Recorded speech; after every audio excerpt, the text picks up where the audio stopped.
bakit ba matibay na matibay ang paninindigan ng Appropriations Committee Chairman na hindi pa pwedeng alisin ito pong unprogrammed appropriations? Ano ba mangyayari sa bayan kung ganito kasi Ted, kasi ganito Ted, gusto namin lahat nga nasa program na Bakit hindi? Para mas malinaw. Pero hindi namin maiwasan yung program kasi ito yung mga hindi nating inaasahan kung mag-e-exceed ba tayo sa income na inaasahan natin for next year. Kaya nga meron tayong mga tinatawag na mga unprogram nang sa ganon, kung halimbawa dun sa mga foreign assisted projects natin. 'Di ba? May mga nakabinbin kasi tayo katulad ng hindi pa tapos like yung approval ng NEDA. Meron tayong mga parating na mga proyekto na galing sa World Bank o Asian Development Bank na kung saan hindi pa tapos yung bicameral agreement natin. So doon pa lang, meron na tayong tinatawag na unprogram. Pero ngayon yung mga unprogram kasi natin, unlike nung araw, talagang malaki yung lump sum. Ngayon kasi, nakalaan sa mga iba't iba nating department. Ang naka-lump sum lang actually, yung nasa Marawi, ang program yung Marawi Siege Victims Compensation Program.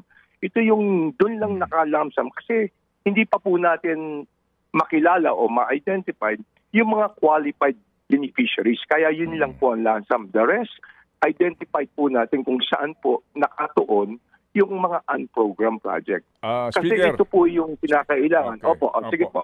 Speaker, ganito lump sum. Sir, may kopya ako dito ng GAB unprogrammed appropriations. Yes, okay. Opo. Strengthening assistance for social programs.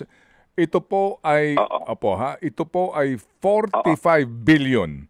Maintenance and other operating expenses po 40 billion, capital outlay 4.9 billion. Ito pa ito po, program on risk management 3.6 billion. Foreign support to foreign assisted projects 34 billion.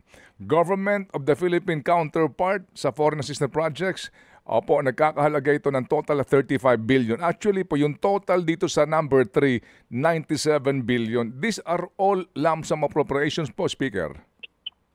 Opo, pero unlike nung araw, Ted, maalala mo ba nung na miyembro tayo, magkasabay tayo miyembro ng Kongreso, hindi siya naka-align sa mga agencies. Yun ang ibig kong sabihin. Pero at least ngayon, identified na kung saan talaga paglalaanan. Nung araw as a whole buong buo na hindi ka sigurado kung saan talaga pagpupuntahan ng mga unprogrammed na appropriations.